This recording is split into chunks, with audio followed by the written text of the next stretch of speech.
रोहन, ये बॉक्सेस वहां क्यों पड़े हैं? कब से रखे हैं वहां? पैक करना है, लेकर आओ। हाँ हाँ मैम, मैं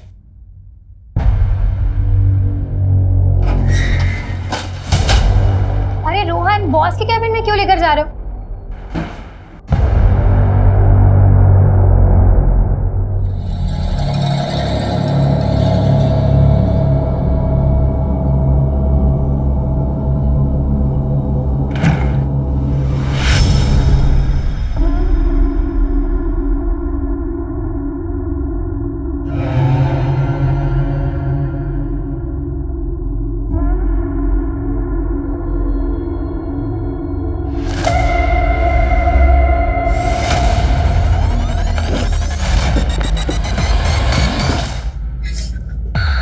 क्या कर रही थी यहाँ? सर वो लाइट ऑफ करने आई थी। आइंदा से बिना पूछे मेरे कैबिन में मत आना। जी।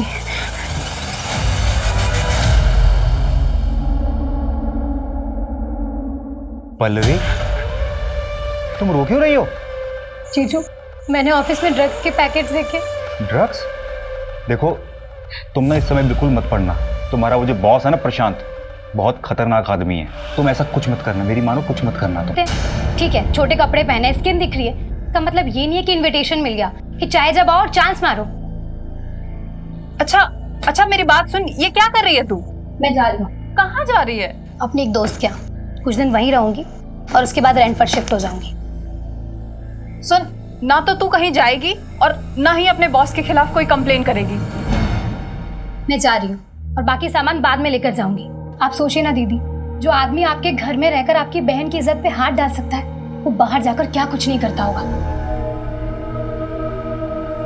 अरे मैं तुम्हें छोड़ दूं कहीं? Thank you. क्या एटीट्यूड है इस लड़की में।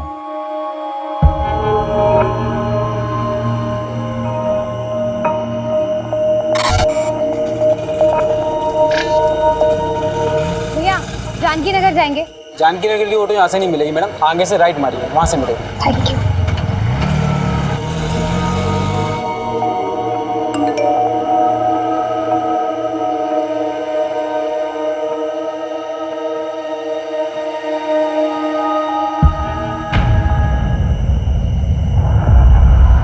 जरा सी भी आवाज निकाली ना तो जान से मार डालूंगा।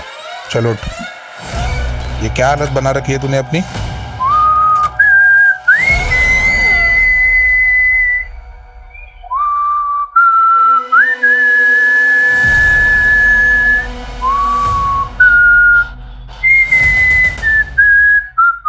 क्या कर रहे हो ये सब? प्लीज मुझे जाने दो, प्लीज।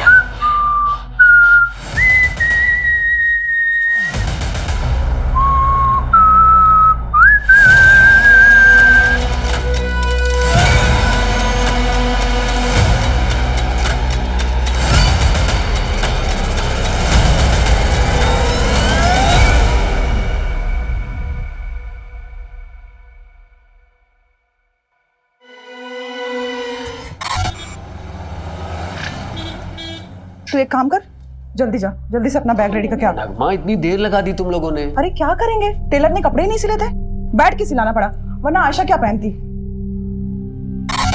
बहुत लेट हो गया। नगमा, ये फातिमा को सलामी पर दे देना।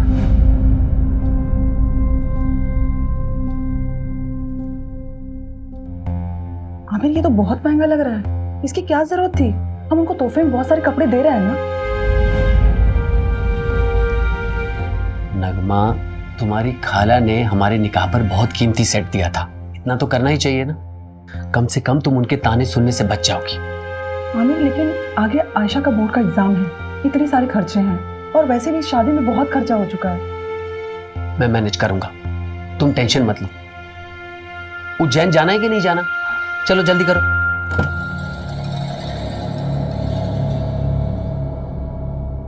आयशा, अपना लोकेशन ऑन कर लेना और वहां पहुंचकर मुझे फोन करना। अरे आप क्यों चिंता करें, हम फोन करेंगे अब आपको। चलो अब वो टेंशन मत लीजिए, हम लोग अच्छे से पहुंच जाएंगे। ठीक है। हाँ।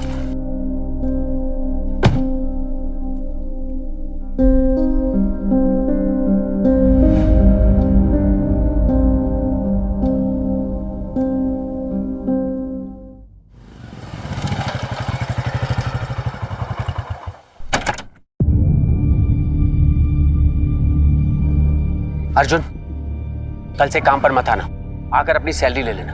क्या हुआ आमिर भाई, सब ठीक तो है? एक हफ्ते में दूसरी बार कंप्लेंट आई है तुम्हारी। वो तो तुम्हारी बीवी पेट से है, इसलिए मैंने पिछली बार माफ करवा दिया था, पर अब मैं कुछ नहीं कर सकता। कोई दूसरा काम ढूंढ लो। आमिर भाई, क्या है ना कि नई जगह जाऊंगा, नया जॉब ढूंढूंगा, नए दोस्त यार मिलेंगे। अब दोस्ती यार में थोड़ा पीना पाना तो हो गई, उस नशे के चक्कर में कभी आपके घर की असलियत निकल गई तो ना। अरे नहीं नहीं नहीं, नहीं, नहीं निकलेगी नहीं, बोलूँगा नहीं।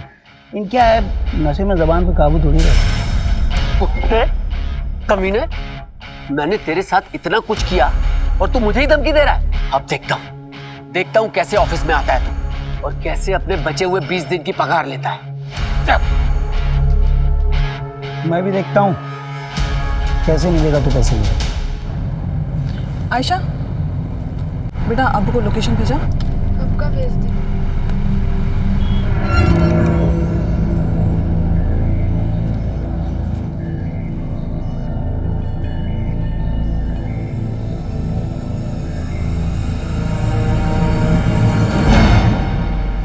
Excuse me sir, payment.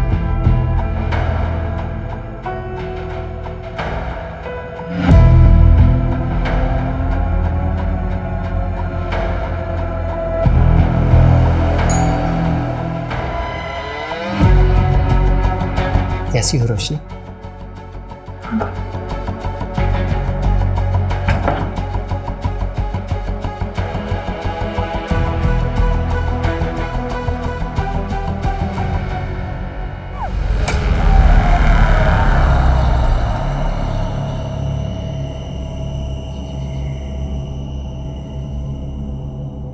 अरे रोशनी,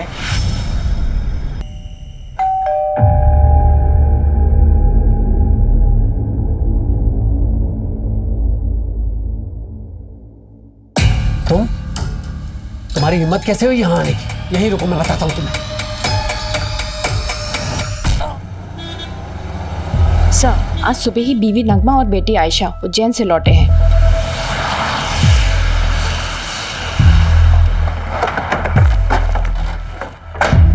चलो साइड हटो।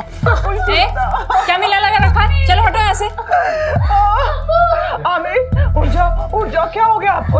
उठो आमिर, प्लीज उठ जाओ, क्या हो गया? आप उठिए। ये क्या हो गया?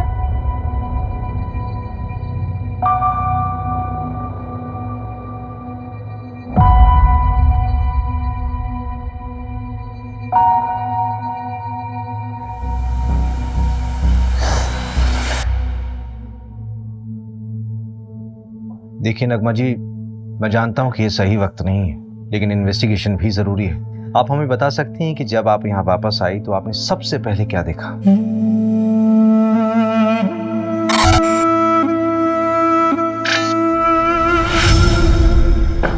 आमिर! आमिर! हम जब यहाँ से गए थे सब कुछ बिल्कुल ठीक था। आमिर बहुत खुश थे। पता नहीं किसने ये सब कर दिया। सर, हमारे आने के पहले कुछ मोहल्ले वालों ने यहाँ भीड़ लगा रखी थी, पूरा क्राइम सीन कंटामिनेट कर दिया ऐसा। आई डाउट कि फॉरेंसिक वालों के यहाँ ज़्यादा कुछ मिलेगा। ठीक है, जो कुछ भी पॉसिबल हो उनको बोलो कि एविडेंस कलेक्ट करें। Okay sir.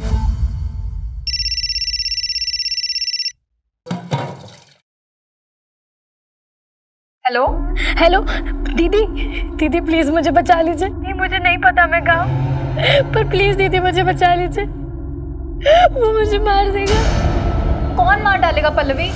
दीदी प्लीज प्लीज।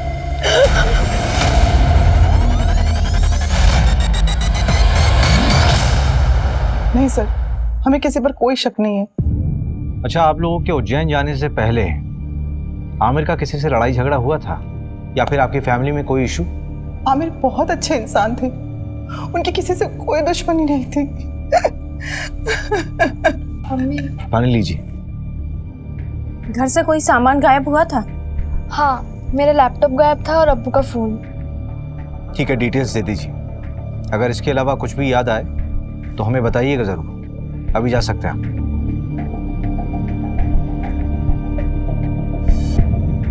मंजू, इस आमिर का बैकग्राउंड निकालो। Okay sir. आखिर ऐसा कौन हो सकता है जो उससे इतनी नफरत करता हो?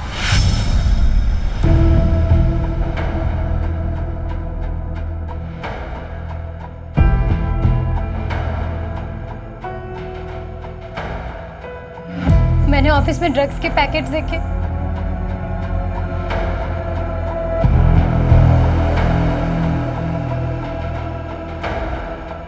रोशनी? आमिर, रोशनी तुम इतने सालों बाद कैसी हो? क्या बात है, कुछ परेशान लग रही हो। सब ठीक तो है ना? आमिर मुझे तुम्हारी हेल्प चाहिए। हाँ हाँ बोलो। गुड मॉर्निंग सर, मैं रोशनी वर्मा जॉब इंटरव्यू के लिए आई हूँ। यस कम इन।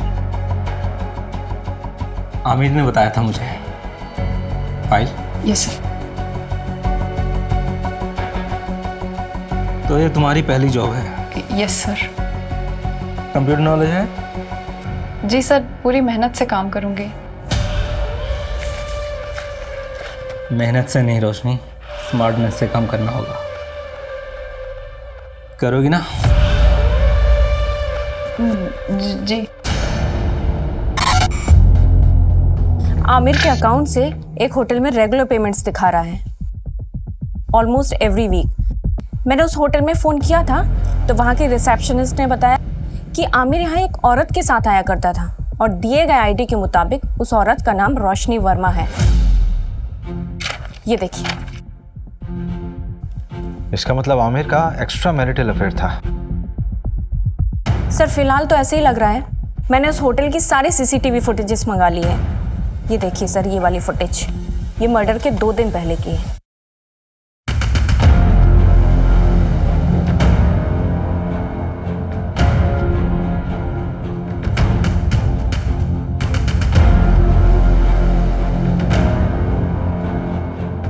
ये आदमी उसका पीछा कर रहा है। सर इस आदमी की बॉडी लैंग्वेज बहुत डाउटफुल है। ऐसा लग रहा है जैसे ये इन पर नजर रखे हुए है। मैंने इसकी फोटो सर्कुलेट करवा दी है सर। गुड। हेलो। आमिर को उसकी बीवी ने मारा है। कौन बोल रहा है? फिर से बोलिए आप। आमिर को उसकी बीवी ने मारा है। लेकिन नगमा अपने हस्बैंड को क्यों मारेगी? हेलो। फिर से लगाओ। The number you are trying to call is currently switched off. एक ऐप है, मैं लोकेशन चेक करता हूँ। जल्दी करो। लोकेशन जहांगीराबाद है। इसका मतलब कॉलर आमिर के एरिया से ही थी। सर नगमा को उठा ले क्या? नहीं, किसी रैंडम कॉल के बेस पे हम किसी भी विक्टिम की वाइफ को नहीं उठा सकते। हो सकता है हत्यारे ने हमें भटकाने के लिए खुद कॉल किया हो या किसी से करवाया हो। इस नंबर को ट्रेस करो। Okay sir. मर्डर से 2 दिन पहले नगमा के सारी मूवमेंट को ट्रैक करो। उसके उज्जैन वाली शादी, उसका आना जाना, सब कुछ। Okay sir. मैं जी जान लगा दूंगा रोशनी, बल्कि मैंने तो कल की ही मीटिंग सेट की है। तुम टेंशन मत लो, मैं तुम्हारी बहन को कुछ नहीं होने दूंगा। आमिर अपना ध्यान रखना, प्रशांत बहुत खतरनाक है। तुम मेरी फिक्र मत करो रोशनी।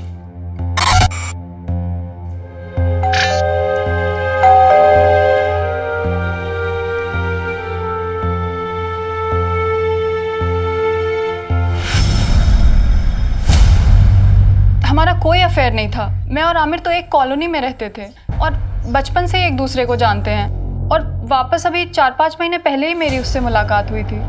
ये चोट कैसे लगी? क्या हुआ है? कुछ नहीं मैम, वो किचन में काम करते टाइम लग गया।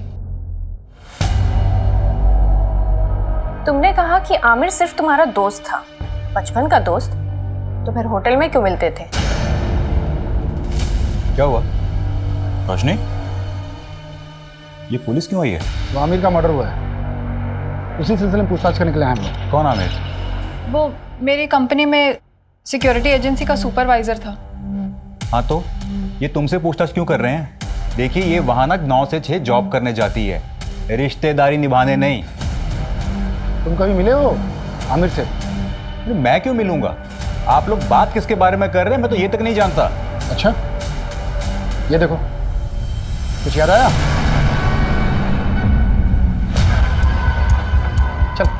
थाने चलो। सर मैंने कुछ सब याद कराता हूँ, चल। अरे मेरी कोई गलती नहीं, मुझे क्यों लेके जा रहे हो? अरे मैंने कुछ नहीं किया, छोड़ो मुझे। सर मैंने आमिर का मर्डर नहीं किया है। अगर तूने आमिर का मर्डर नहीं किया तो तूने झूठ क्यों बोला कि तू आमिर को नहीं जानता?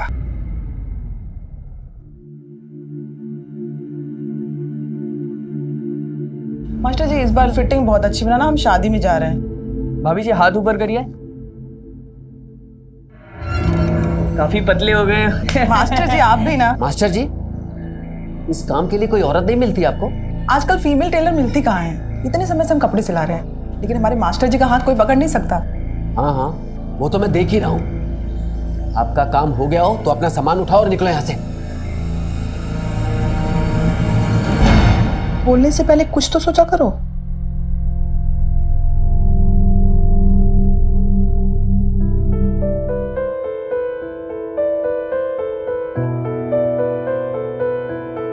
हैप्पी बर्थडे नगमा। अभी तक नाराज हो नगमा? प्लीज मुझे माफ कर दो। और वो जो टेलर मास्टर के सामने आपने किया, वो क्या सोच रहे होंगे वो? अच्छा तो माफी से काम नहीं चलेगा, तो मुर्गा बन जाता हूं मैं। अच्छा बस, अब ज्यादा नौटंकी करने की जरूरत नहीं, चलो उठो। Happy birthday to you, happy birthday to you.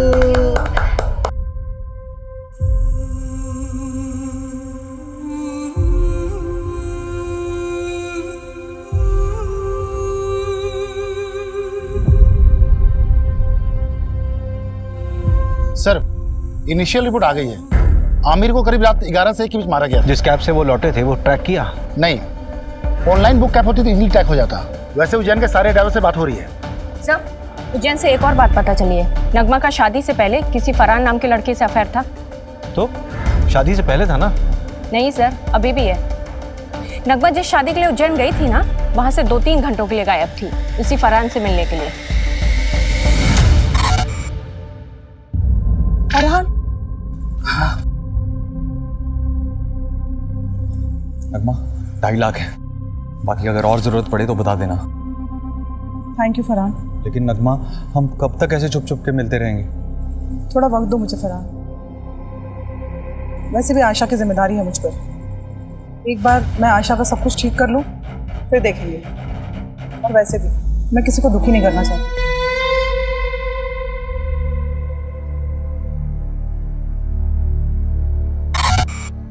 तो ठीक है, बैठ।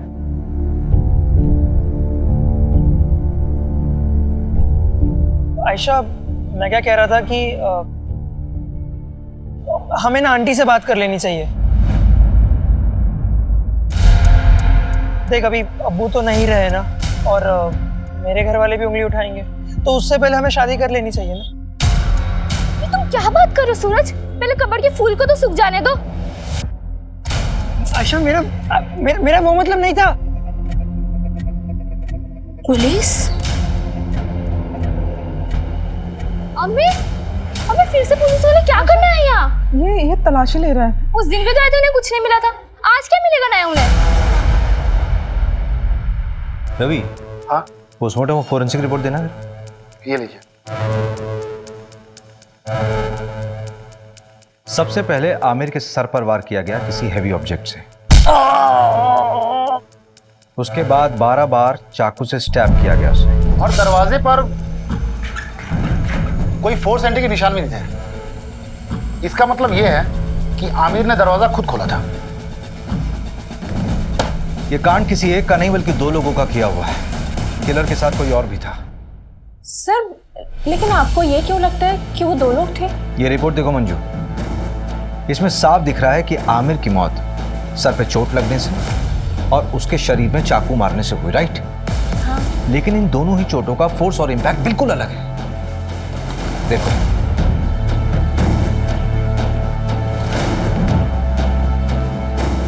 एक काम करो, इस घर की एक बार फिर से अच्छे से तलाशी लो। ठीक है। Okay sir.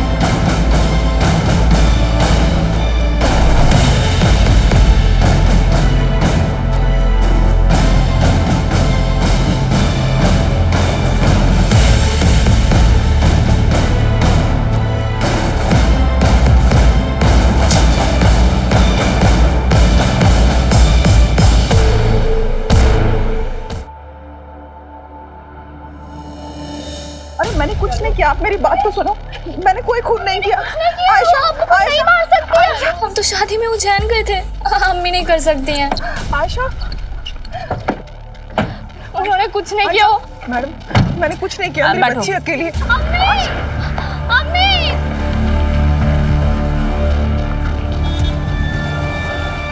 सर, ये नगमा तो अभी तक कुछ काम का बोली ही नहीं है। बोलेगी। एक बार चाकू की फोरेंसिक रिपोर्ट तो आने दो। आखिर ये चाकू उसी के घर से बरामद हुआ था ना, उसी की अलमारी से। Yes sir. रवि भाई, तुम कहाँ बिजी हो? ये फाइल आमिर के घर से मिली थी, वही पढ़ रहा था। इसमें एक एफआईआर कॉपी है। 4 महीने पहले रोशनी ने न्यूमार्क थाने में एक एफआईआर दर्ज करवाई थी अपनी सगी बहन के किडनैपिंग। किडनैपिंग? स्ट्रेंज। इसका मतलब है रोशनी 2 विक्टिम से जुड़ी हुई। एक तो उसकी खुद की बहन जो 4 महीने से लापता है, और एक दूसरा आमिर। लेकिन सबसे बड़ा सवाल ये उठ रहा है रवि कि ये फाइल आमिर के पास क्या कर रही थी? अजीब तो है। ये देखिए, इस फाइल में ना कई सारे एड्रेसेस हैं, और ये फोटो देखिए आप।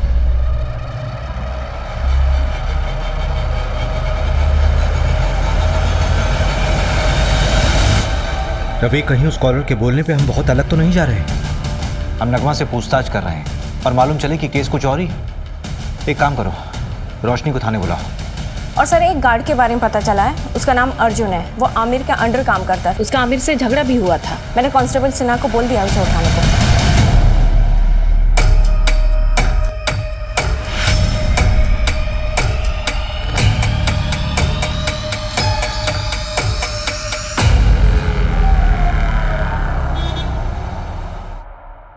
सर, मैं सच कह रहा हूँ, मैंने कुछ नहीं किया, मैंने किसी को नहीं मारा है। हाँ, आमिर से गुस्सा जरूर था क्योंकि वो नौकरी से निकालने की बात कर रहा था, और उसके मर्डर के बाद मुझे किसी ने नहीं बोला कि काम पे वापस मत आओ। हाँ, मेरा फायदा जरूर हुआ है, पर मैंने किसी को नहीं मारा है सर। ये तो तोते की तरह खुद ही सब कुछ बोल रहा है। हाँ सर, वो हमारे साथ का ही था। बस सुपरवाइजर बनने के बाद उसको अचानक बहुत गुस्सा आने लगा। हर छोटी छोटी बात पे चिढ़ जाता था।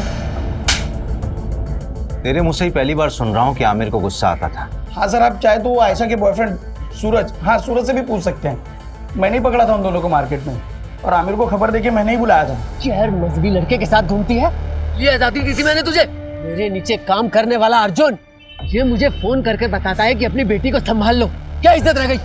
सर हम शादी करना चाहते हैं सर। सर मैं प्यार करता हूँ इसमें सर। आज के बाद इसके साथ नजर आया ना तो जान से मार दूंगा तुझे। सर प्लीज भाग यहाँ से। पल्लवी के लिए मैं कहाँ कहाँ नहीं भागी सर, पर किसी ने मेरी मदद नहीं की। सिर्फ आमिर मेरी मदद कर रहा था। पल्लवी की कोई दोस्त थी जहाँ वो गई थी, उसका नाम या पता मालूम चल सकता है? पता नहीं। उस दिन पल्लवी ने मेरे किसी मैसेज का रिप्लाई नहीं किया।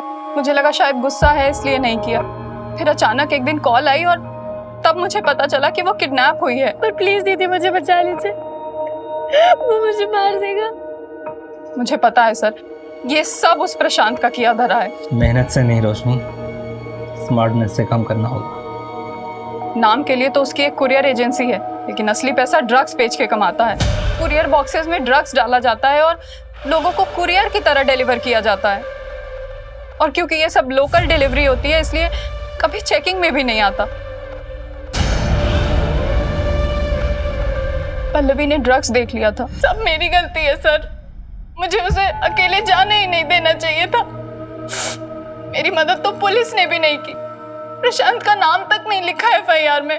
उल्टा मुझसे कहने लगे कि तुम्हारी बहन किसी के साथ भाग गई होगी। हम ढूंढेंगे उसे, इट्स अ प्रॉमिस। तो जब हम तुम्हारे घर आए थे तब क्यों नहीं बताया था ये सब? आमिर, ये देखो, किसी बैंक का अकाउंट नंबर है, SRV बैंक। रोशनी, ये स्विट्जरलैंड का बैंक है। 1 मिनट, ये डायरी जहां से उठाई है वहीं रख दो।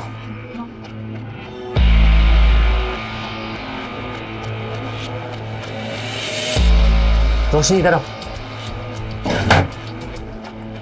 ये प्रशांत की प्रॉपर्टीज के पेपर है। उसके नाम कई प्रॉपर्टीज है। आमिर, शायद यहीं कहीं रखा हो उसने पल्लवी को। चलो हम अभी चेक करके आते हैं सारे एड्रेस। नहीं रोशनी, अभी बहुत लेट हो चुका है, तुम घर जाओ। लेकिन मेरी पल्लवी। हड़बड़ी का काम नहीं है, बहुत रिस्की है। हम लोग कल मिलेंगे। चलो अभी इसको वापस ले लो।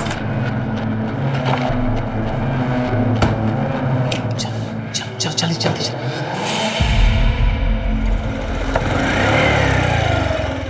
रोशनी, मैंने 3 प्रॉपर्टीज देखी हैं जो काफी टाइम से खाली पड़ी है। उनमें से एक ही है। चलो पहले ये चेक कर लेते हैं।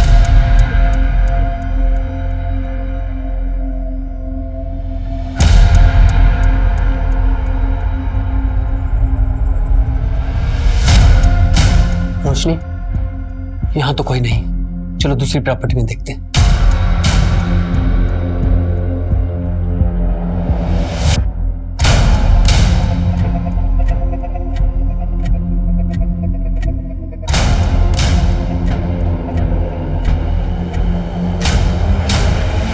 रोशनी, ये जगह सेफ नहीं है। बाकी के एड्रेस मैं कल खुद आके चेक करूंगा, तुम मत आना। अब चलो।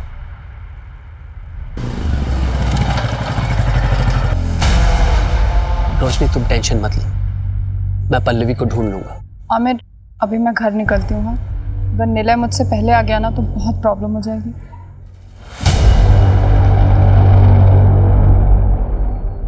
मैं बहुत डर गई थी, शायद प्रशांत को सब पता चल गया था, और पल्लवी तो अभी भी उसके कब्जे में है।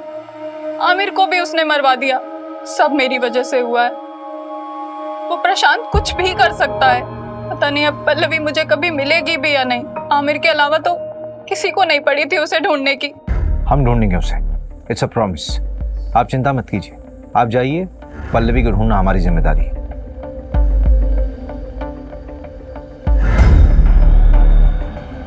रवि, जिस नंबर से पल्लवी ने कॉल किया था उसकी डिटेल्स निकालो और इस कॉलर का भी इन्वेस्टिगेशन स्पीड अप कर दो, जिसने आमिर की वाइफ का नाम लिया था।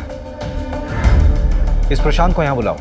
ठीक है, उसे बुलाता हूँ थाने, लेकिन काफ़ी टाइम हो गया, पल्लवी जिंदा मिलेगी मुश्किल लगता है।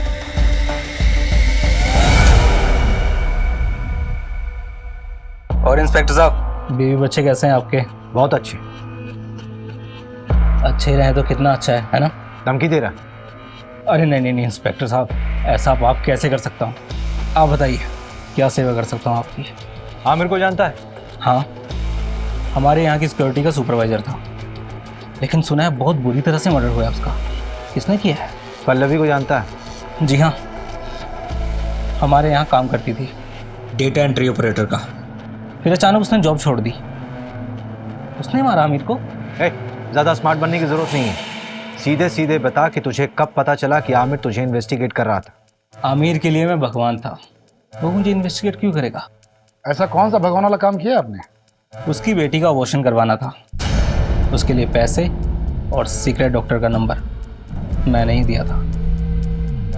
डॉक्टर का कॉन्टैक्ट नंबर? हाँ बिल्कुल, आप भी जाइए, आपकी भी प्रॉब्लम है ना, वो भी सॉल्व कर देगा वो। ज्यादा बकवास नहीं। हाँ, लेडीज हैं आप, पर हम लेडीज की इज्जत करते हैं, इसीलिए एक गुस्ताखी माफ कर देते हैं, वरना क्या? और क्या करेगा? मंजू, मंजू, मंजू,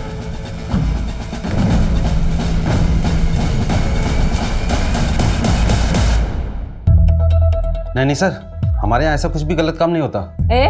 एक तो बिना पुलिस को इन्फॉर्म किए एक नाबालिग लड़की का अबॉर्शन करा दिया, ऊपर से झूठ बोल रहे हो। अभी तो सिर्फ तुम्हारा लाइसेंस रद्द करूंगी, अगर और झूठ बोला ना तो सीधा जेल में डाल दूंगी। नहीं मैडम, ऐसा मत करना, मैं आपको सच्चाई बताता हूँ। आमिर 4 हफ्ते पहले ही आया था अपनी बेटी को लेके अबॉर्शन के लिए। आयशा, अभी तो सिर्फ 2 महीने हुए हैं, अभी तो अबॉर्शन हो सकता है। और आमिर, तेरी बेटी तो अभी नाबालिग है, पुलिस केस हो सकता है। डॉक्टर साहब, मेरे बच्चे की जिंदगी खराब हो जाएगी। वो लड़का इसकी क्लास का है, उसे जब खबर मिली तो वो घबरा गया। डॉक्टर साहब, आप इसका अबॉर्शन कर दीजिए, हमें कोई पुलिस केस नहीं करना। नहीं अब्बू, जो कुछ हो रहा है तेरे अच्छे के लिए हो रहा है। मैं ताने सुन सकता हूँ, लेकिन तू ताने नहीं सुन सकती। छोटे बच्चे की परवरिश करना इतना आसान नहीं है, खासकर जब उसका बाप उसके साथ ना हो। अब्बू ने मेरा साथ दिया था। तुम्हारा अबॉर्शन हुआ तो डेफिनेटली तुम्हें सूरज से भी मिलने से रोका गया होगा, तो क्या इन सारी बातों को लेकर सूरज गुस्सा था क्या आमिर से? देखिए, ना सूरज ने अब्बू को मारा है और ना अम्मी ने अब्बू को मारा है। आप शुरू से गलत इन्वेस्टिगेट कर रहे हो। देखो आयशा, अगर तुम्हें ये लगता है कि तुम्हारी मम्मी बेवजह लॉकअप में बंद है तो तुम्हें ही उनकी मदद करनी होगी ना, नहीं तो वो जिंदगी भर किसी और के जुर्म की सजा काटती रहेंगी। नहीं, ऐसा बिल्कुल नहीं होगा। वकील ने कहा है क्योंकि कल तक जमानत हो जाएगी, उसके बाद वो कभी भी जेल नहीं जाएगी। अम्मी ने कुछ भी नहीं किया है, इसलिए आप लोगों को कोई सबूत नहीं मिल रहा है। अब आप जाइए। न्यू मार्ग थाने बात हुई, लोकल पुलिस ने पल्लवी केस में प्रशांत से पूछताछ की थी, लेकिन उन्हें भी प्रशांत के खिलाफ कुछ भी नहीं मिला। हो सकता है पल्लवी अपनी मर्जी से कहीं गई होगी। जिस नंबर से पल्लवी ने कॉल किया था वो नंबर भी ट्रेस नहीं हो रहा है। फेक आईडी पे लिया गया था और स्विच ऑफ हो गया। पर सर, पल्लवी को गायब करने का मोटिव तो बनता है प्रशांत के पास। नगमा का एक्स गर्लफ्रेंड फरहान का भी कुछ पता नहीं। हाँ, एक बात पता चली है, उसने नगमा को 2.5 लाख रुपए उधार दिए थे। 2.5 लाख है, बाकी अगर और जरूरत पड़े तो बता देना। अब इतने पैसों की उसे क्या जरूरत पड़ी, ये तो नगमा ही बता सकती है। ऊपर से मिस्ट्री कॉलर का अभी तक नहीं पता लगा जिसने नगमा का नाम लिया था। टेक्निकल टीम ने बताया कि यूज किया हुआ सिम और फोन दोनों ही फर्जी तरीके से खरीदे गए थे। हो सकता है बाद में डिस्ट्रॉय कर दिए होंगे, क्योंकि दोबारा उनसे कॉल नहीं हुआ है। इसका मतलब we are back to the square one here. हमारे पास सिर्फ ये सीसीटीवी फुटेज है जो पल्लवी की किडनैपिंग साइट से हमें कैमरे के थ्रू मिली। देखते हैं क्या होगा इसमें।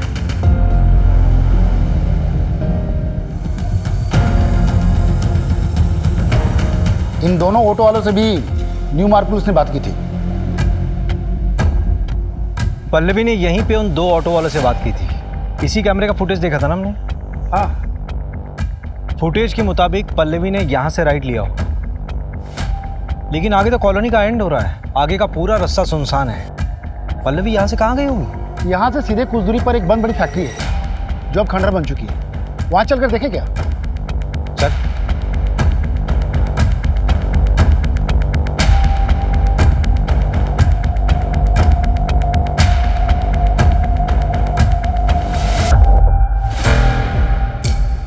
जीन्स से बांधा गया था, मेकअप का सामान।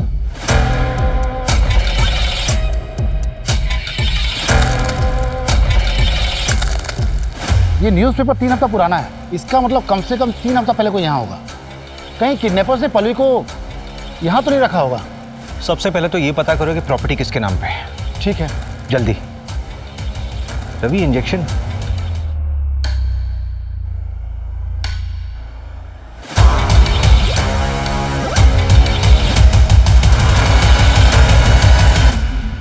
सर, इनकी बेल हो गई।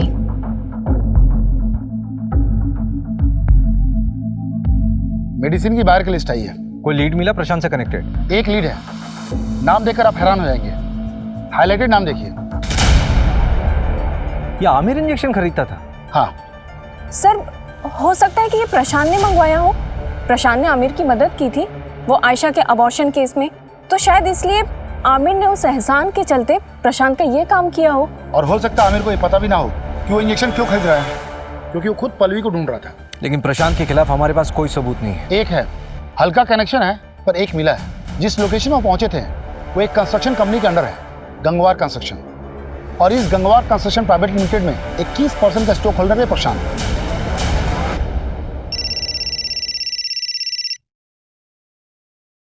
हेलो,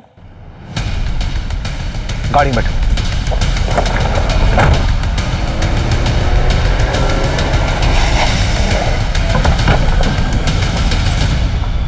किधर?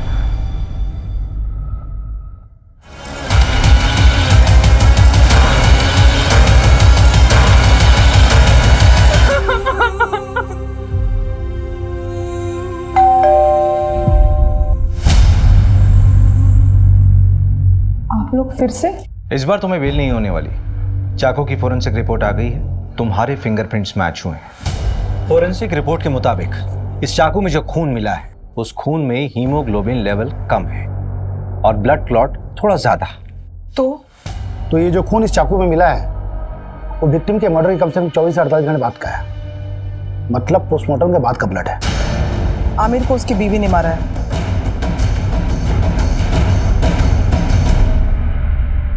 मैं अपना जुर्म कबूल करती हूँ, मैंने ही आमिर को मारा है। झूठ बोल रही हो तुम नगमा। मर्डर रात के 11 बजे से 1 बजे के बीच में हुआ। रात के 10 बजे तो तुम देवास टोल क्रॉस कर रही थी और रात के 2 बजे सीहोर टोल। इसका मतलब ये हुआ कि जब मर्डर हुआ उस वक्त तुम रास्ते में थी और करीब 3:30 बजे तुम घर पर वापस लौटी।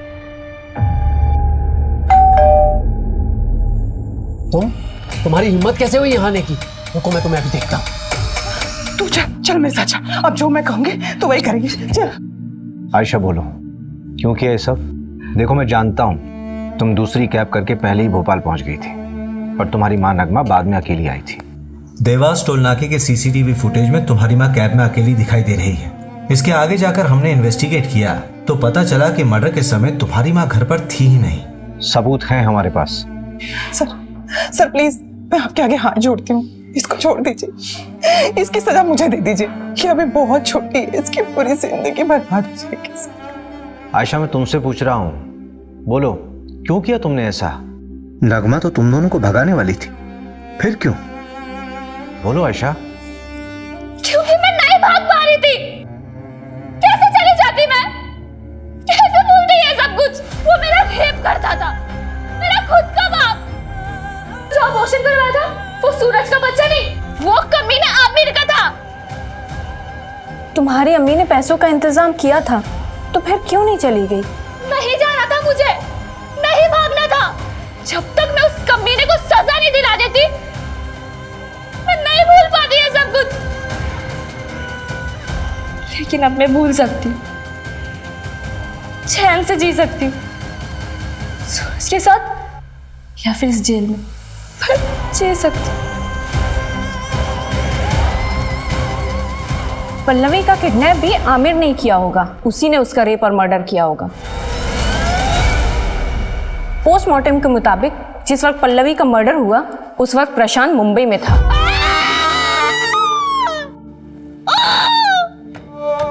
जिस तरह से इस केस में आरोपी खुद इस केस का सबसे बड़ा पीड़ित साबित हुआ है और पीड़ित इस समाज का सबसे बड़ा दरिंदा, उसको देखते हुए इस केस को रेयर ऑफ द रेयरेस्ट की श्रेणी में रखना गलत नहीं होगा। सारे सबूतों के बिना पर आमिर मलिक मर्डर केस में ये juvenile justice board Ayesha Malik को 3 महीने की सजा सुनाती है और इस दौरान वो जमानत की अर्जी भी लगा सकती है। क्राइम पेट्रोल्स के और भी दिलचस्प कहानी देखने के लिए हमारे चैनल को सब्सक्राइब करें और बेल आइकॉन दबाएं। PSI at Belkadi police station. Sir वो टॉपर थे स्टाफ सिलेक्शन में, ईमानदार एंड ऑनेस्ट मैन। बॉडी कब मिली? सकाळी 7:30 के आसपास। सुनसान सड़क थी सर। लोकल पुलिस का कहना है कि हिट एंड रन केस हो सकता है। हिट एंड रन है या कुछ और, इसका पता हम लगाएंगे सुधार। हो सकता है जो उन्हें 6 दिख रहा हो असल में वो 9 हो। उनके सीनियर से पता चला है वो काफी आइडियल पर्सन थे। कहीं पढ़ा था sir, ideal is not a real. जैसे अभी आपने बताया ना वो 6 और 9 के बारे में। फिर भी एक पुलिस वाले को कोई क्यों मारेगा? वही पता लगाना है रश्मि। अरे आप हमें रोक क्यों रही हैं? क्या हुआ है यहाँ? साहिब अब तो जाना। सर बताइए यहाँ पे क्या हो रहा है? सर बताइए यहाँ पे क्या हो रहा है? पीछे हटिए, पीछे हटिए, पीछे हटिए। रुको, देखिए मैं पत्रकार तो हूँ नहीं जो यहाँ वहाँ की बातें सुन के स्टेटमेंट बना दूँ। पुलिस वाला हूँ, अभी अभी आया हूँ, जांच करूँगा, उसके बाद ही कुछ कहूँगा। हटिए। साहब, यह है Vijay Sharma. Hello sir, sub inspector Rashmi आणि API सिद्धार्थ।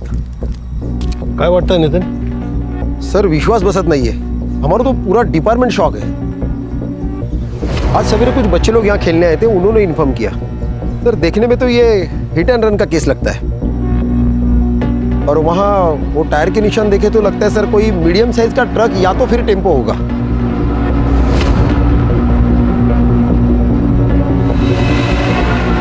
ये हिट एंड रन नहीं, मर्डर। हिट एंड रन के केस में बॉडी पे अक्सर ऐसे टायर के मार्क्स नहीं होते। हिट एंड रन के केस में अक्सर बॉडी पार्ट जैसे ब्रेन, हार्ट, रीढ़ की हड्डी ये डैमेज होता है। इसे किसी ने यहाँ लिटाया है और उसके बाद इस पे ट्रक चलाया है। सर बहुत ही बहरे में से मारा है। ठीक से चेक करो इसे। रश्मि, इस केस से जुड़े सारे डिटेल्स चाहिए और संदीप के पर्सनल डिटेल्स भी। जलगांव के बेलकड़ी गांव पुलिस चौकी के PSI संदीप गवई की बेरहमी से मौत हो चुकी है, सड़क से मिली। पुलिस वाले को कौन मार सकता है?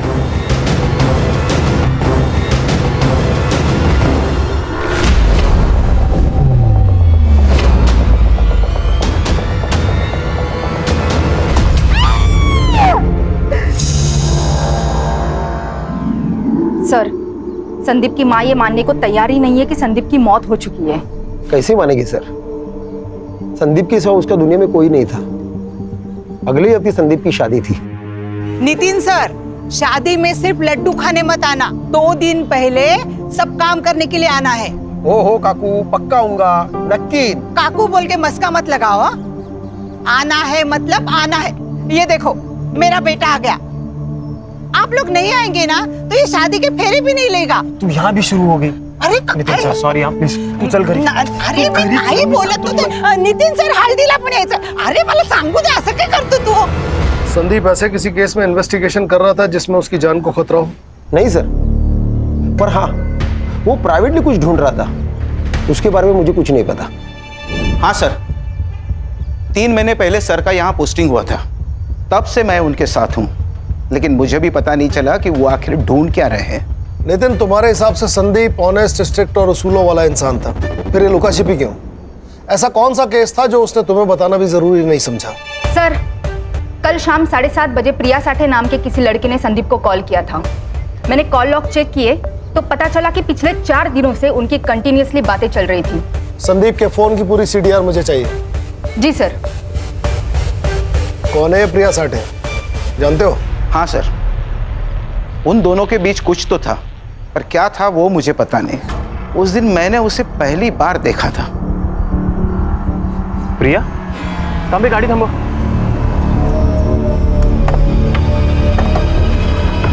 प्रिया,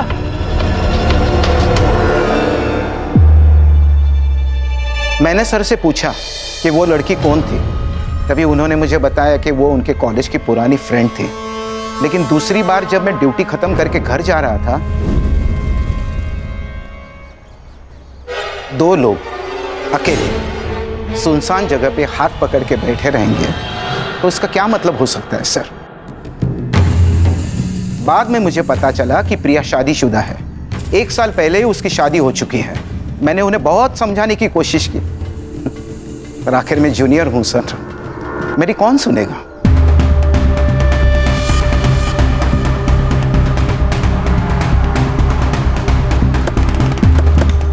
तुम्हारा संदीप के साथ क्या रिश्ता था? हम कॉलेज के दोस्त थे। कॉलेज के बाद किसी से कांटेक्ट नहीं था। हम दोनों भी अभी कुछ हफ्तों पहले ही मिले थे। तुम्हारे पति को पता है तुम्हारे और संदीप के बारे में? नहीं, मैंने उन्हें कभी नहीं बताया। क्यों? क्योंकि मुझे जरूरी नहीं लगा। संदीप और मैं दोस्त है, इससे आप लोगों को क्या प्रॉब्लम है?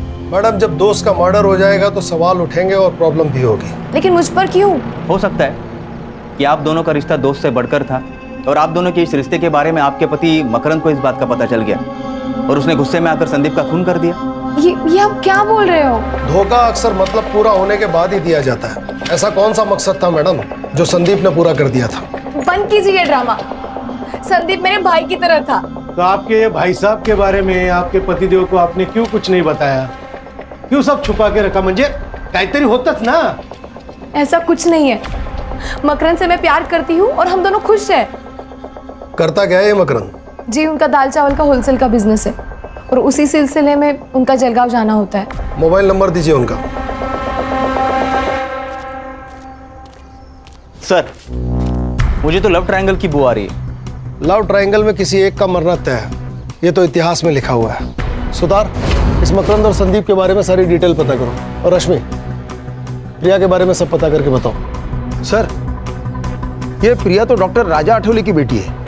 कौन है डॉक्टर राजा आठवले? सर, कहने को तो ये डॉक्टर है, लेकिन लोग इसे देव मानुस कहते हैं। RT एक्टिविस्ट है, लोगों की काफी मदद करता है, लेकिन सर पुलिस से इसकी नहीं बनती, क्योंकि इन्हें हर पुलिस वाला बिका हुआ और करप्ट लगता है।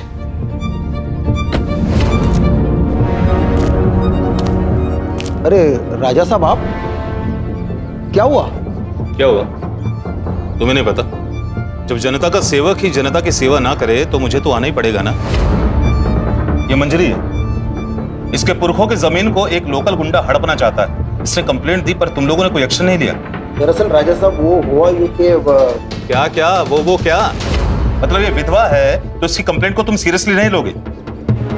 ये मत समझना कि अकेली है, इसका भाई अभी जिंदा है, राजा अठावले। और सुनो, अगर कल तक उस रघु का तुमने कोई बंदोबस्त नहीं किया ना, तो परसों बिना बताए अपना रेजिग्नेशन डाल देना। रश्मि, ये तो एक अलग ही एंगल निकल के आ गया। कहीं ऐसा तो नहीं कि प्रिया के पिता डॉक्टर राजा अठावले को संदीप और प्रिया के बारे में पता पड़ गया और उसने गुस्से में आकर संदीप को मरवा दिया? सर, कहने को तो बहुत कुछ हो सकता है, लेकिन हम उस पर डायरेक्ट डाउट नहीं ले सकते। बड़े चाहने वाले हैं उसके। सर, अगर वो इन्वॉल्व है तो पूरे सबूत के साथ जाना पड़ेगा। कहाँ है इस डॉक्टर साहब और देव मानुष का क्लिनिक? आ जाओ। सर आप निकल रहे हैं? हाँ, आज थोड़ा लेट हो गया।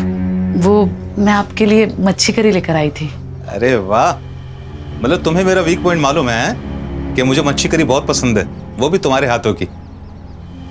तो ठीक है, थोड़ा लेट और सही। एक काम करो, तुम प्लेट्स लगाओ, मैं हाथ धोकर आता हूँ। ठीक है?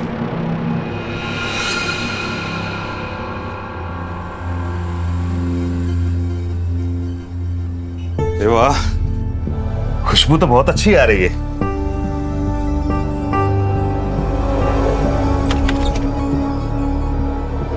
अरे भाई को आना, देख रुक्मिनी फिश फ्राई से लेकर आई है। ताई या ना, मैं आपके लिए भी प्लेट लगाती हूँ।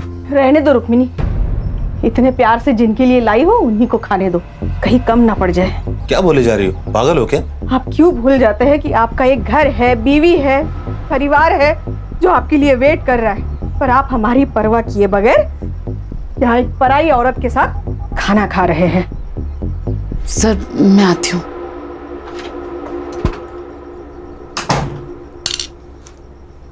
मेघा, बोलने से पहले सोच तो लिया करो। वो विधवा है, उसकी कोई फैमिली नहीं है, अपने पैरों पर स्टैंड हो जाए इसलिए मैंने उसे नौकरी दी, इज्जत की जिंदगी दी। तो तुम हम दोनों के बारे में, शर्म आती है मुझे तुम्हारे ऊपर। तो क्या कहूँ, सुबह क्लिनिक के लिए जल्दी चले जाते हो, रात में लेट आते हो। पेशेंट होते हैं मेघा, इसलिए देर हो जाती है। गंद भरा है तुम्हारे दिमाग में, निकालो से बाहर।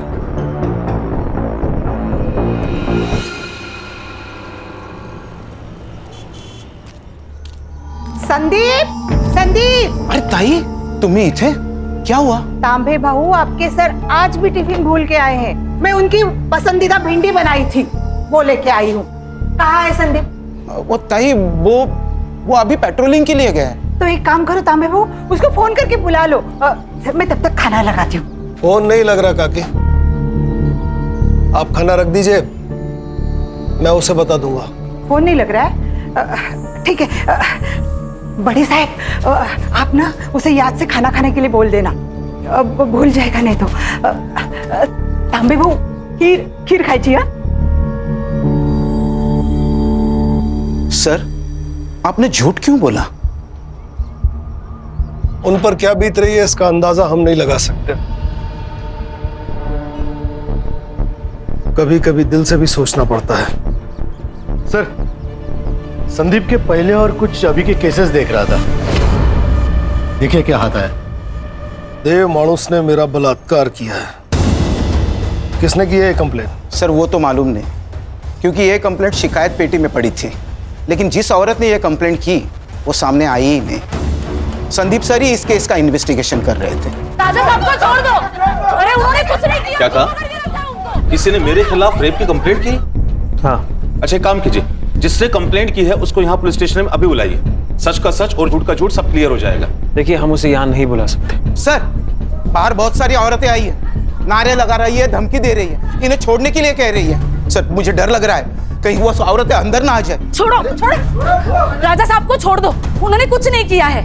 ऑफिसर, मेरे पति को सब लोग देव मानुस कहते हैं और आप उन्हीं पर गलत इल्जाम लगा रहे हैं। देखिए मैं सिर्फ अपना काम कर रहा हूँ। इनके खिलाफ कंप्लेन आई है तो इंक्वायरी के लिए इन्हें यहाँ बुलाना पड़ा। इंस्पेक्टर साहब बिल्कुल सही कह रहे हैं, तुम सभी लोग बाहर जाओ, चलो बाहर जाओ, चलो। इंस्पेक्टर साहब पूछिए, आपको जो कुछ पूछना है। पूछताछ हुई पर कुछ हाथ नहीं लगा। जिस लड़के ने कंप्लेंट की थी वो सामने आई ही नहीं, और फिर केस बंद हो गया। क्या करें सर, इस शहर के आधे लोग डर की वजह से कंप्लेंट ही नहीं करते। ये भी तो हो सकता है कि तुम जैसे डर कह रहे हो हालात वही हो। लेकिन सर ये भी तो हो सकता है कि वो कंप्लेंट ही झूठी हो। मेरा मतलब है हर अच्छा काम करने वाले आदमी के दुश्मन भी बहुत सारे होंगे। और सर आजकल तो हर कोई लड़की ये कहती है कि मेरा रेप हुआ है। क्या बात कर रहे हो सिद्धार्थ, कोई लड़की ऐसा झूठ नहीं बोल सकती, उसके लिए बहुत बड़ी बात है। रश्मि मैडम, फेक एलिगेशंस के कितने केस आते हैं हमारे पास, और इन लड़कियों के फेक एलिगेशंस की वजह से कितने ही लड़कों की जिंदगी बर्बाद होते हुए देखी मैंने अपनी आंखों से। इसका मतलब है हर लड़की झूठी है? मैंने ये तो नहीं कहा ना, मैंने तो बस इतना कहा कि हर लड़की सच्ची नहीं होती बस। देखो तुम ज्यादा बस साला हर जगह शुरू हो जाते हो। जब से इंक्वायरी शुरू हुई है तब से इस देव मानुस का नाम दूसरी बार आया है। इसकी और इसके फैमिली की पूरी कुंडली चाहिए मुझे। Yes sir. ये लो। वाओ, कैसे लगे? बहुत खूबसूरत है बाबा। अभी कहाँ खूबसूरत, ये दिखाओ। खूबसूरत तो अब लगेंगे बेटा, अच्छा बताओ, कॉलेज कैसा चल रहा है तुम्हारा? कॉलेज? आई को क्या हुआ? आई क्या हुआ तुझे? तू ऐसे गुस्सा होकर क्यों आ गई आई? अरे कुछ नहीं हुआ, ये तेरी आई मुझसे गुस्सा है। क्या है ना, उससे लगता है कि मैं तुझे टाइम नहीं दे पाता। आई, ये सब बाबा अपने लिए ही तो करते हैं ना, सब इन्हें देव मानुस बोलते हैं, पर मेरे लिए तो मेरे बाबा एकदम सुपर हीरो जैसे हैं। सुनामेगा? शाबाश। तुझे कॉलेज के लिए लेट नहीं हो रहा है? ओ हाँ, मैं बैग लेकर आई। हाँ ठीक है बेटा, जल्दी आना, मैं तुम्हें ड्रॉप कर दूंगा ना। वो चली जाएगी। आई, मैं ना आते आते दीदी के घर होते हुए आऊंगी। बाय। चलो बाबा चलो। हाँ चलो चलो आओ। चलो मेगा, शाम को मिलता हूँ। देख, तू अच्छे से पढ़ाई करेगी ना, मैं तेरा एडमिशन मुंबई के सेंट मेरी कॉलेज में कराऊंगी। फिर तू मुंबई में रहेगी और वहीं से पढ़ाई करेगी। अरे दीदी, लेकिन उसके लिए तो कितने सारे पैसे चाहिए ना, हम कहाँ से लेंगे इतने सारे पैसे? तो उसकी चिंता मत कर, मैं मैनेज कर लूंगी। बस तू पढ़ाई पे ध्यान देना। और चाहिए? नहीं दीदी, बस हो गया।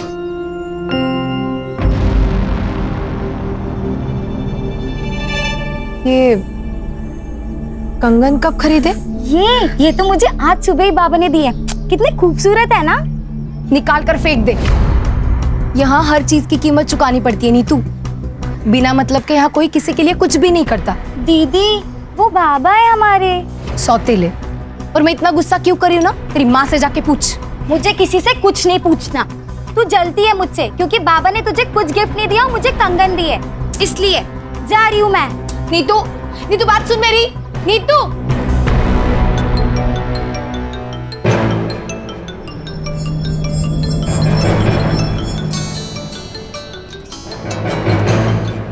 हेलो। देखकर अनदेखा अच्छा कर लेती है तू माँ है या चुड़ैल? शर्म नहीं आती तुझे? प्रिया तू शांत हो जा। कैसे शांत रहूं आई? पहले बालिया, अब ये कंगन, ये सबकी सौर जा रहा है ना, सब समझ रही हूँ मैं। देख, तू चुप बैठ। चुप रहकर ही तो सब कुछ सह लिया, लेकिन नीतू ये नहीं सहेगी। अब तो समझ आई, बचा ले अपनी बेटी को।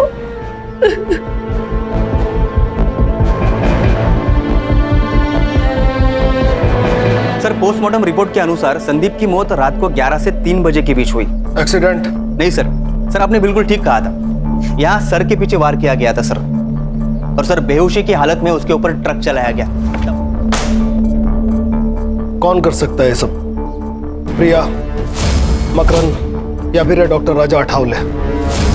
सर, संदीप के कॉल लोकेशन के हिसाब से वो मर्डर वाले दिन रात को 9:30 बजे अपने घर से निकला था और डॉक्टर राजा के क्लिनिक गया था। तब से उसका फोन स्विच ऑफ है। इसका मतलब सर, जो कुछ भी हुआ है वो सुनसान सड़क और क्लिनिक के बीच हुआ है। सुतार, कुछ ज्यादा ही शरीफ नहीं है देव मानुस? एक औरत इसके खिलाफ कंप्लेन करती है, संदीप की मौत इसके क्लिनिक की ओर इशारा करती है।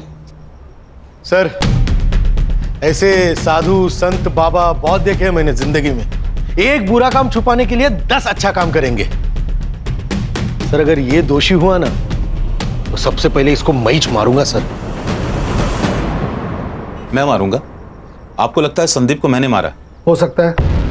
उस दिन रात 10 बजे संदीप आपकी डिस्पेंसरी के आसपास था, फोन भी यहीं बंद हुआ, जो कुछ हुआ यहीं हुआ। देखिए, मेरा क्लिनिक मार्केट के बीचों बीच, और जहां तक मेरी बात है, मैं लगभग रात को 9:40 पर एक पेशेंट विजिट पे गया था। पेशेंट का नाम? शोभा वैद्य। रश्मि, शोभा वैद्य से मिलो और इस डॉक्टर अठावले की उस रात की लोकेशन वेरीफाई करो। या तो ये बहुत बड़ा शातिर है या फिर सच में देव मानुष। हो सकता है कि सर शिकायत पेटी की कंप्लेंट जेन्युइन हो और उसका इस केस से कोई रिलेशन ही ना हो सकता है। एक काम करो सिद्धार्थ, पिछले 6 महीने में डॉक्टर अठावले को जिन औरतों ने रेगुलर विजिट किया है उनसे पूछताछ करो, उनके हैंडराइटिंग सैंपल्स लो और उसे उस लेटर से मैच करो। ये इस केस को नई दिशा दे सकते हैं। पिछले 6 महीने में जो भी सुसाइड और मिसिंग केस हुए हैं उन सब की फाइल तांबे से लो, कुछ ना कुछ जरूर मिलेगा। समझ गया सर। सुधरो, चला। रश्मि, मकरंद का कुछ पता चला? जलगांव में ही है या कहीं और?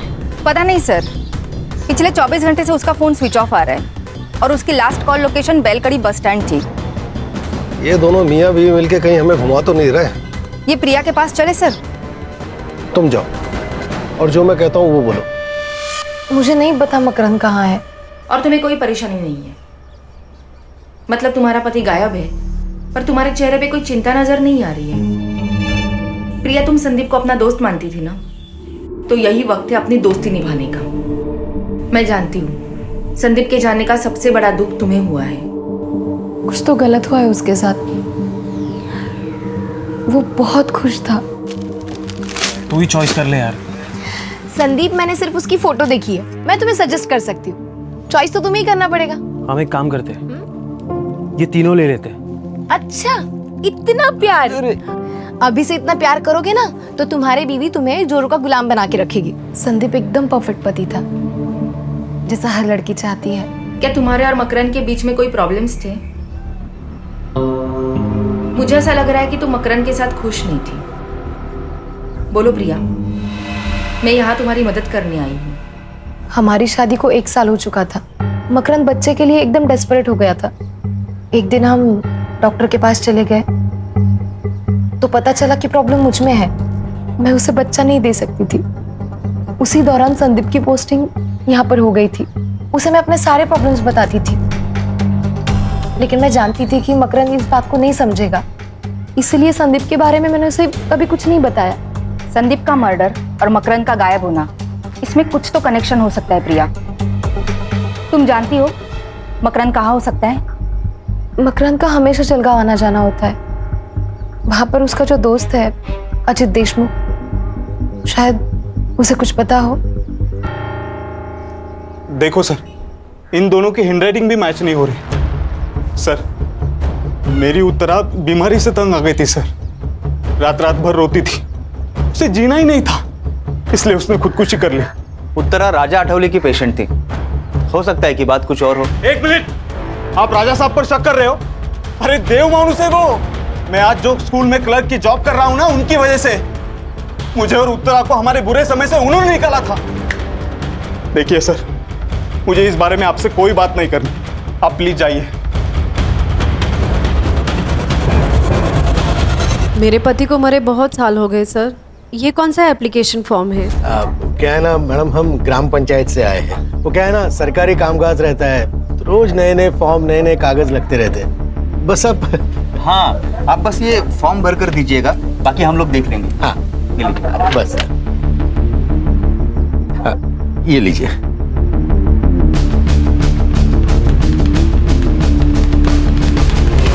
सर, मकरन से बात हुई और वो उसका दोस्त अजित देशमुख, उससे भी बात हुई। वो दोनों साथ में ही थे। मैंने मकरन को बुला लिया है, कल वो पुलिस स्टेशन आ जाएगा।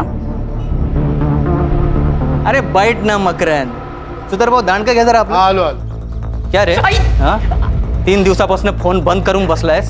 तेरे को क्या लगा तू फोन बंद करके बैठेगा तो तेरे को हम भूल जाएंगे? हाँ तेरे को पकड़ नहीं पाएंगे. बोल सच सच बता, क्यों भागा था घर से? क्या करता मैं उस घर में रहकर? मुझे उस प्रिया की शक्ल भी नहीं देखनी थी. उसने धोखा दिया है मुझे और मेरी फैमिली को. मतलब? प्रिया कंसीव नहीं कर पा रही थी, इसलिए हम डॉक्टर के पास गए. स्कैन किया, जब मैंने रिपोर्ट देखी तो मैं पागल हो गया था. इतना बड़ा धोखा. हाँ तेरे पास यूट्रस ही नहीं है तो बच्चा कैसे होगा? ये क्या कह रहे हो आप? मुझे कुछ समझ नहीं आ रहा है. 2 साल पहले ही तेरा यूट्रस निकाल दिया और तू कहती है तुझे कुछ भी पता नहीं. पागल समझा है मुझे? जानवर हूं मैं जो तेरे बाप ने मेरे सामने ये मांस का टुकड़ा डाल दिया? ना तू पूरी बीवी कहने लायक है ना पूरी औरत. जो औरत बच्चा पैदा नहीं कर पाए वो औरत कहलाने के लायक नहीं. तो जैसे लोगों के लिए अलग अस्पताल होना चाहिए, इलाज की जरूरत तुझे है. देखिए सर, ये सारी बातें है ना आपके शहर में ठीक है, लेकिन हमारे यहाँ शादी के बाद अगर बच्चा ना हो तो वो शादी नहीं मानी जाती. अच्छा, तो अधूरी शादी को पूरा करने के लिए अफेयर किया तूने? क्या बकवास कर रहे हो आप? ये सब अरे सर रहने दीजिए. अरे मैं देखता हूँ ना इसे. अरे बकना आगे और उसके बाद उल्टा जवाब दिया ना, समझ लेना. बताता हूँ. प्रिया से दूर रहने के लिए मैं मेरे दोस्त अजित के पास सातारा में रहने गया. वहाँ मेरी मुलाकात अजित की बहन कविता से हुई. हम दोनों एक दूसरे से प्यार करने लगे और हमने शादी करने का फैसला किया. मुझे प्रिया से और प्रिया की फैमिली से कोई दुश्मनी नहीं है. बस मुझे खुश रहना है. तू जानता था संदीप और प्रिया की दोस्ती के बारे में? अगर मुझे उन दोनों पर शक होता तो सबसे पहले मैं प्रिया को मार देता, संदीप को नहीं, क्योंकि प्रिया ने मुझे फंसाया है, संदीप ने नहीं. अगर उन दोनों में कुछ होता भी ना तो सबसे बड़ी खुशी मुझे होती. जान तो छुट्टी उस प्रिया से। ठीक है, जा। और सुन, कितना भी जरूरी काम हो, बेल कड़ी छोड़ के जाने की गलती मत करना। ठीक है सर। मकरंद सच कह रहा है, मैंने उसकी जिंदगी खराब की है, लेकिन मुझे सच में नहीं पता था कि मेरा गर्भाशय निकाला गया है। तुम जानती हो ये मुमकिन नहीं है। मतलब तुम्हारा ऑपरेशन हुआ और तुम्हें पता ही नहीं चला? वो मैं प्रेग्नेंट थी। आई वॉज रेप्ड और मेरा बलात्कार करने वाला कोई और नहीं था, मेरा बाप डॉक्टर राजा आठवले। बाबा के गुजर जाने के बाद हमारी हालत बहुत खराब थी। मैं सिर्फ 14 साल की थी और नीता 10 साल की। हमारे खातिर आई ने दूसरी शादी की, लेकिन एक रात मैंने देखा वो डॉक्टर मेरी आई के साथ बलात्कार कर रहा था। एक मिनट, बलात्कार? हाँ, वो आदमी राक्षस से कम नहीं है। सेक्स के लिए पागल है वो। मेरी आई को तकलीफ में देखकर उसे मजा आता था। तुम्हारी माँ को ये सब पता था? हाँ, और फिर भी वो चुप रही। मुझे पता है ये सब बहुत गलत है, पर अगर डॉक्टर साहब ना होते तो हम किसी रोड पे खड़े होते और आता जाता हर कोई तुम्हारी इज्जत से खेलता। यहाँ पे तो बस एक ही भी तुझे पुढे हाथ जोड़ते, किसी से कुछ मत कहना, कुछ मत कहना। फिर 2 साल मेरे साथ ये रोज होता रहा। जब मैं प्रेग्नेंट हुई तो आई ने मेरे अबॉर्शन के साथ मेरा गर्भाशय में निकलवा दिया, और ये बात मुझे मकरंद से पता चली। बहुत गुस्सा आया था मुझे। क्यों आई, क्यों? मुझे लगा था शादी के बाद मेरी तकलीफ कम हो जाएगी, लेकिन तूने मेरी शादी भी तोड़ दी। मकरंद मुझसे अलग होना चाहता है, मैं क्या करूं? हाँ, फिर से तेरे पास आके रहूं और बार बार तेरा पति मेरा रेप करे? यही चाहती है ना तू? यही चाहती है ना?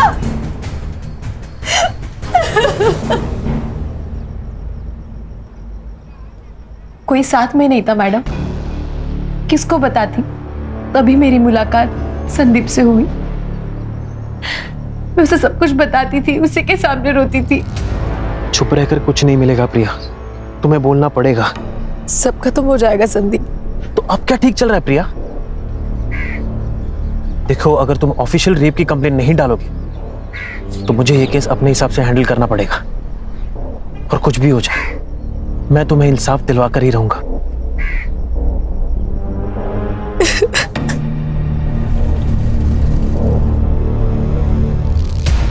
वो मुझे इंसाफ दिलाना चाहता था। इसके पहले ही संदीप कुछ करता, किसी ने डॉक्टर के खिलाफ रेप की कंप्लेंट शिकायत पेटी में डाल दी। केस फाइल हुआ, लेकिन हुआ कुछ नहीं। इसलिए मैंने उसको सब सच सच बता दिया।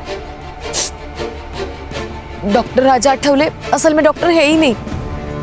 आई ने मुझे बताया था कि वो सतारा में लैब टेक्नीशियन था। 12 साल पहले वो जलगांव आया और फिर उसने डॉक्टर की प्रैक्टिस की है। संदीप इसी की इन्वेस्टिगेशन कर रहा था।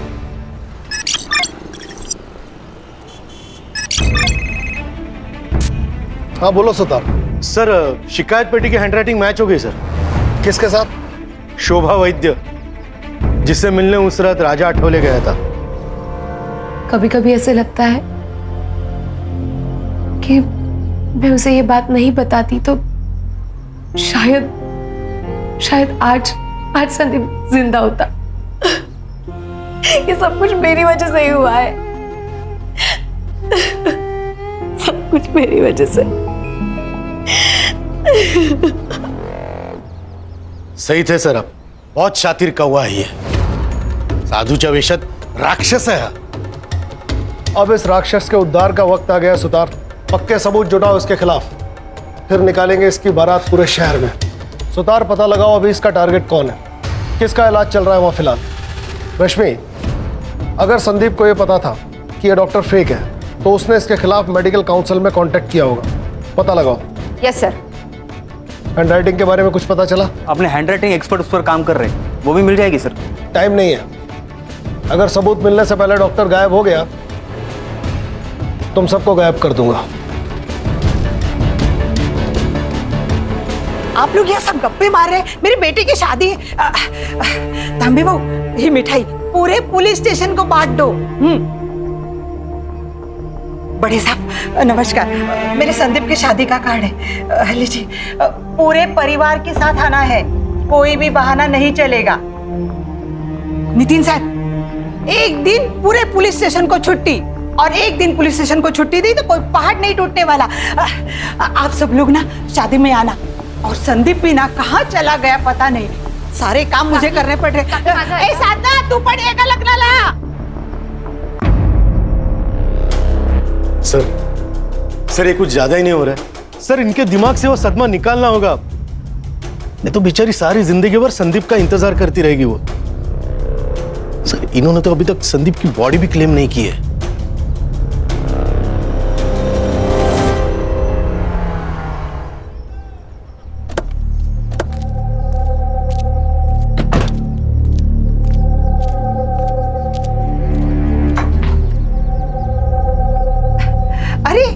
आप सब लोग आ गए, बहुत सारे काम पड़े हैं। मुझे ना खाना बनाने वाले के पास भी जाना है। और तांबे भाऊ, शादी के दिन आपको ही गाड़ी सजानी है। हाँ, और ना क्या मैं लाल बत्ती की पुलिस की गाड़ी में थोड़ी ना मैं बहू को लेके आऊंगी, आप दोनों को काम करने के लिए आना है। अरे तुम इथे क्या उबे हाथ? हाँ, ये तो सो रहा है। संदीप का एक्सीडेंट हो गया, वो बच नहीं सका। बड़े सब क्या बोल रहे हैं, ये तो सो रहा है। संदीप अब नहीं रहा काकी, आखिरी बार उसका चेहरा देख लीजिए।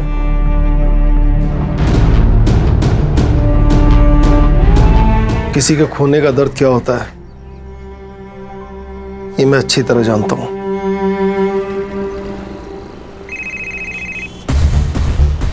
हाँ बोलो सुतार।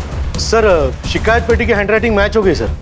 किसके साथ? शोभा वैद्य, जिससे मिलने उस रात राजा आठवले गया था। तुम्हारी हैंडराइटिंग इस लेटर से मैच हो रही है, जिसमें तुमने लिखा है कि देव मानुस ने तुम्हारा बलात्कार किया है। और उसी देव मानुस ने कहा कि संदीप के मर्डर की रात वो आपके साथ था, आपसे मिलने आपके घर गया था, जबकि आपके फोन की लोकेशन उस रात डॉक्टर के क्लिनिक की थी। और अगर आप क्लिनिक पर थी तो डॉक्टर साहब वहां पर क्या कर रहे थे? सर कुटला आता भांडा फूट चुका है, अब सच बोलिए, नहीं तो ना खून का चार्ज लगाकर ये केस इधर ही बंद कर देंगे अब, और आपको बेटे को आपको मिलने के लिए जेल आना पड़ेगा। मैंने कुछ नहीं किया सर, सिर्फ झूठ बोला है मैंने कि उस रात डॉक्टर साहब मेरे साथ थे। उन्होंने मुझे धमकी दी थी, इसलिए मैंने झूठ बोला। तो अब सच बोल दो।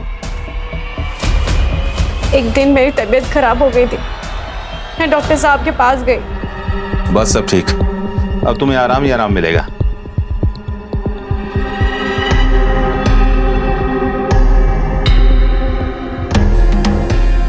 उसके बाद ये हर रोज होता रहा। तो तुमने पुलिस स्टेशन आके कंप्लेंट क्यों नहीं की? हमारी हालत बहुत खराब थी, मैं खाने तक को पैसे नहीं थे। डॉक्टर साहब आते, मुझे पैसे देते थे, और उसके बाद मुझे अपने आप से घिन आने लगी। मुझे ये सब बंद करना था सर, इसीलिए मैंने शिकायत पेटी में चिट्ठी डाल दी। तो जब पुलिस आपके दरवाजे आई तो सच क्यों नहीं बोला? डर गई थी सर मैं कि अगले दिन अगर डॉक्टर साहब छूट के आ जाते वो मुझे भी मार डालते। मुझे भी? मतलब? उस रात डॉक्टर साहब ने मुझे क्लिनिक बुलाया था, वहां संदीप सर भी आए थे। डॉक्टर का धर्म होता है जिंदगी देना, जिंदगी लेना नहीं। पर ये तू नहीं समझ पाएगा, क्योंकि तू डॉक्टर है ही नहीं। इंक्वायरी की है मैंने तेरी, ये जो डिग्रियां लटकाई हुई है ना, सब फेक है। कौन यकीन करेगा रे तेरा? देव मानुस है मैं, देव मानुस। दफा यहां से, तेरा पैसा पहुंच जाएगा स्टेशन में। उसका यूट्रस निकाल दिया ताकि वो फिर से प्रेग्नेंट ना हो पाए। तू देव मानुस नहीं है, तू राक्षस है, राक्षस।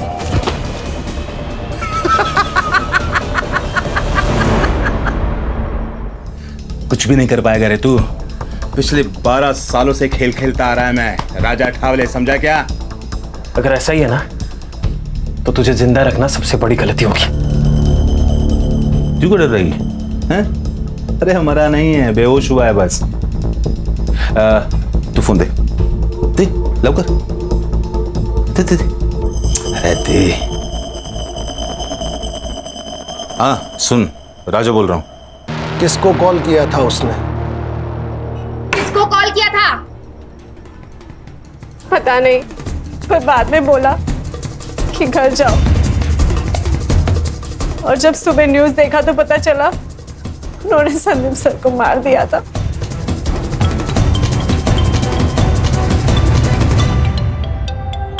उठाओ, लाउड स्पीकर पे लो। क्लिनिक पर अभी कोई नहीं है, जल्दी आ जा, अभी तुरंत। चलो उठा के लाते हैं इस देव मानुस को। सर इसको ना मैं ही मारूंगा।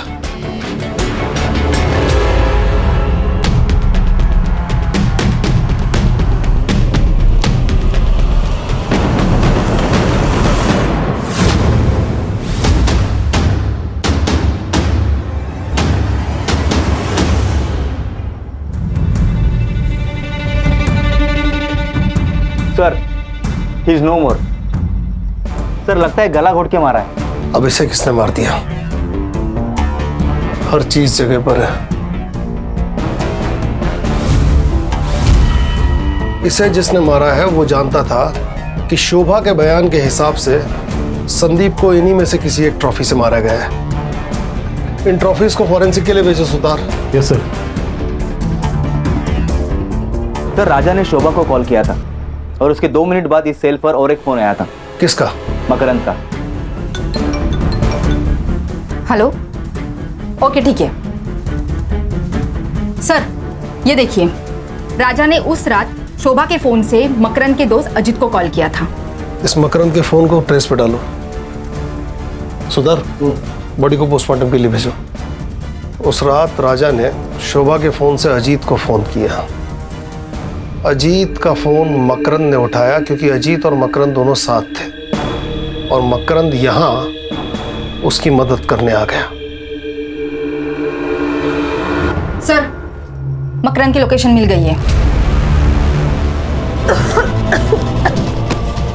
चल। ठीक हो?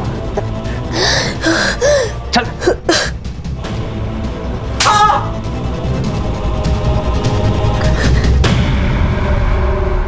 वो दाढ़ी बोल तो गया था पटापट।